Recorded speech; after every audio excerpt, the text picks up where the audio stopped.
Our reporting shows Xinjiang has the largest detention capacity in the world. The Financial Times has released what it calls a visual investigation on Xinjiang, and the timing is interesting. Trump administration rolled out a new proposal. White House argues are made with forced labor. It came just before the US announced the new so-called forced labor sanctions. It's definitely not true. It's a tactic that is being used to promote destabilization of China. That's not an investigation. Very quickly, we notice something familiar. Look at the byline. The lead author is Alison Keeling. She won a Pulitzer Prize in 2021 for reporting on Xinjiang, but her work has long been controversial and has been challenged many times. 5 years later, the playbook looks almost the same. The report is filled with words and phrases like suggests, signs, and can amount to. Yet somehow, all those assumptions are transformed into a definitive conclusion. The world's largest detention system, forced culture assimilation, that's speculation dressed up as evidence.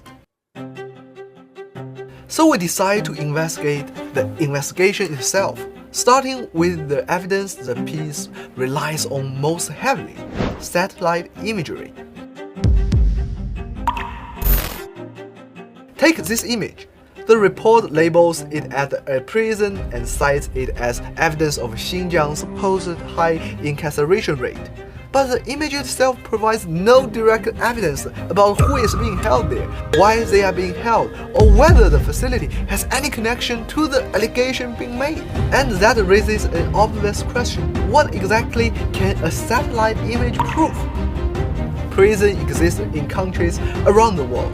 From space, a prison in Xinjiang may look remarkably similar to a prison in the United States, Britain, or anywhere else.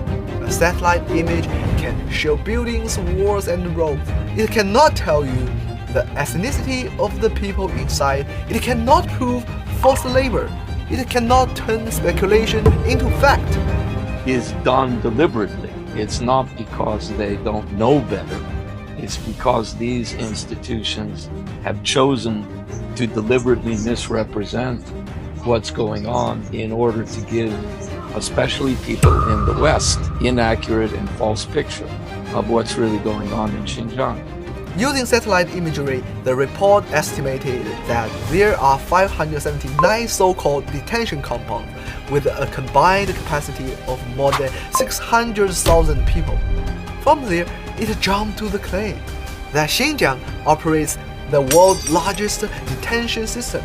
Even the prefecture-level charts are based on estimates, estimate after estimate, assumption after assumption, and then suddenly a political accusation is presented as a hard conclusion. That should alarm anyone who cares about journalism. As we dug deeper into the article, the sourcing raised even more questions. We found that 6 quoted experts appeared repeatedly throughout the piece. One familiar name appears throughout the article: Agent Zenz. Over the years, he has produced a series of sensational reports on Xinjiang and has become one of the most frequently cited voices on the subject. His reports often rely heavily on so-called leaked files, many of which have never been independently verified, and many of his claims have been challenged. In this article alone, he is referenced 8 times, helping to shape much of its overall narrative. Other sources, including Yaokun Uluyu and Daniel Murphy, focus on claims related to forced labor and supply chains. Abdul-Wili Ayub and Rooney Steinberg are frequently cited on matters related to education, culture, and individual cases. Peter Iwin is associated with advocacy organizations focused on Uyghur issues. They occupy different roles within the same ecosystem.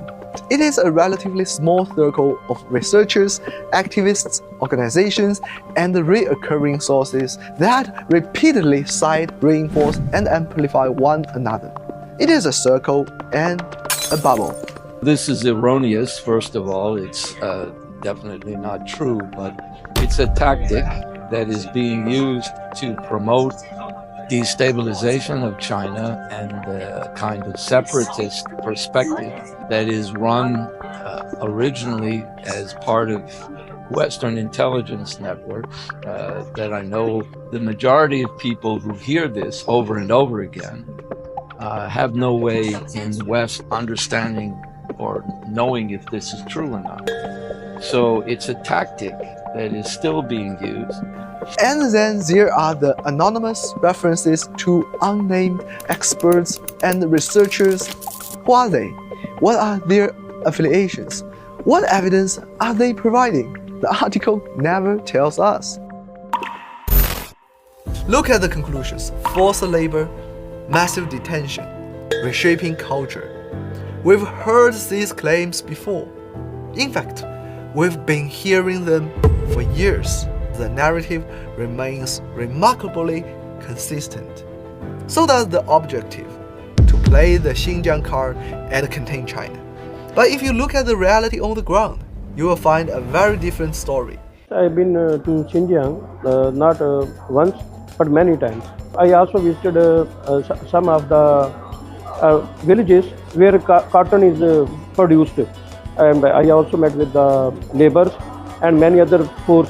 The Western countries or the US, they are using this sort of forced labor policies to pressurize China on certain policies. We all are mostly countries. We are all from global south, so we also face same challenges or allegations from these countries. But I don't think so. I have never seen such thing is going there. Now Chinese government is also improving their livelihoods, and they are making so many projects, development projects in this region. So I have seen they are amazingly progressing so much rapidly. 我是生在新疆，长在新疆，在新疆生活了半个多世纪。我到南疆去调研，像在少数民族聚居区域，就非常多的这个牌匾都是双语的，因为这是基于生活的便利嘛。招牌也非常有意思，我经常会拍它这种招牌，就它完全都是一种直译的方式。在联合国的这些国家的94%的国家，都对语言文字进行了这个规范。每个国家都有通用语言，难道别的国家的通用语言的这个使用，就是在侵犯这个国家的非使用通用语言做母语的这些公民的权利吗？ It's a challenge because the truth and the evidence of the matter can be clearly disproved to the degree that people can travel and see how things really are, rather than reading reports in the newspapers where they really have no real knowledge of the reality of what's going on. And to wrap it up, let's borrow a line from Chuck. A country can never be great with a dishonest. Listen, we travel